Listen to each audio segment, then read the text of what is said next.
Hey everyone, today we're jumping into something we all use every single day, but that can be super, super weird. English plural nouns. I mean, the rules are kind of bizarre, right? So let's get ready to crack this code together. I just love this line from the plural poem. It perfectly sums up the fun and the frustration of English grammar, doesn't it? One rule tells you one thing, and then bam, an exception comes along and just flips everything upside down. Why geese but not meese? That's the exact kind of puzzle we're going to dig into today. So here's our game plan. We'll start with the puzzle itself and the basic rules. Then we'll get into those tricky endings, look at the really irregular ones, and finally put it all into practice. Let's do this. Okay, first things first, let's get the basics down. Super simple. A singular noun, that's just one of something. A boy, a cow, a pen. And a plural noun? You guessed it, more than one. Sounds easy enough, right? Well, this is where the adventure really begins. All right, let's start building our foundation here.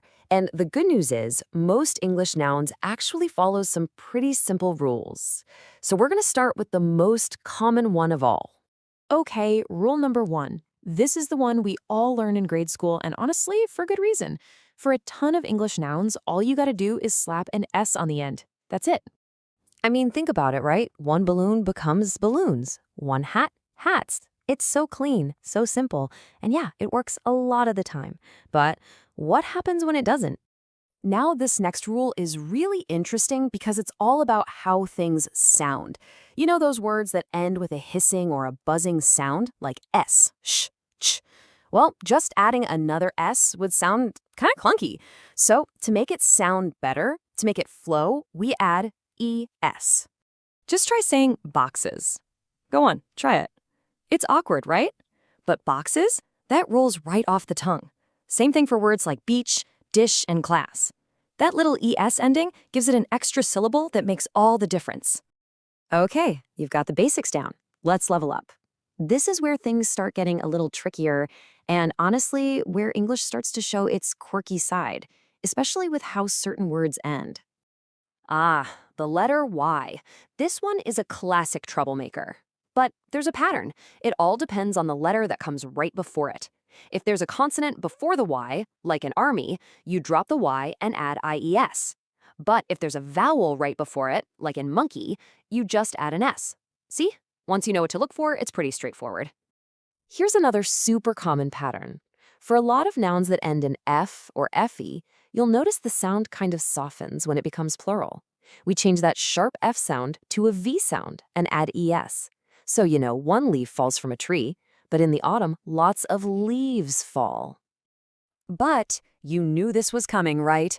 Just when you think you've got a rule locked down, English loves to throw a curveball, and the F rule is no exception to the exceptions. So yeah, not all words ending in F work like leaf and leaves. Words like roof, chief, and giraffe, they just add an S. And honestly, there's not always a deep historical reason for it.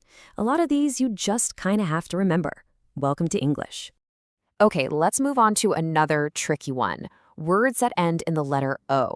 This one is fascinating because it doesn't just have one rule, or even two. Nope, it's got three. Okay, check this out. Rule 1. For a lot of common words like potato and tomato, you add ES. Simple. Rule 2. If there's a vowel right before that O, like in kangaroo or studio, you just add an S. And then, just to keep us on our toes, there are words like mango, where, get this, both mangoes and mangoes are correct. How wild is that? All right, now for my absolute favorite part. We are officially leaving the land of predictable rules and heading straight into the weird zone. These are the ancient words, the rebels of the English language that play by their own set of rules. So what's happening here is basically like a language fossil. These words are so old, they form their plurals not by sticking something on the end, but by changing a vowel sound right in the middle of the word itself. Just look at this list. Man becomes men, foot becomes feet, goose becomes geese. See? There's no ending added at all, just a change from within. These are some of the most basic common words we use, and they're literally carrying their history right inside of them. And here's another really rare plural form that's managed to survive from Old English. Instead of adding an S or changing a vowel, a couple of super common words hang on to this old N ending. And these are the two most famous ones, right? It's not childs, it's children. It's not oxes, it's oxen. These are true holdouts from a much, much older way of speaking. And now for the final category of these weirdos, the masters of disguise. I'm talking about the nouns where the singular and the plural form are exactly the same. They don't change at all.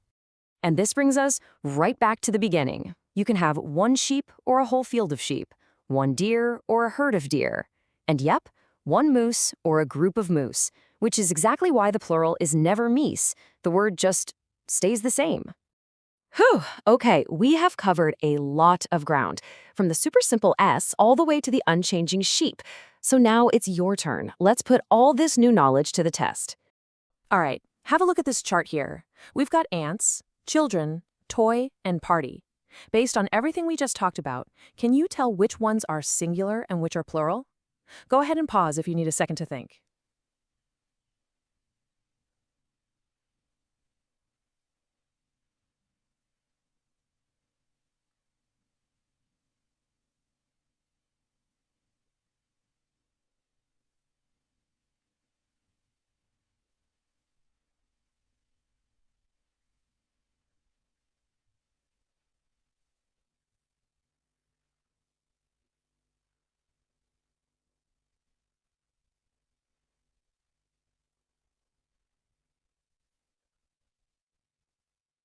Okay, you ready?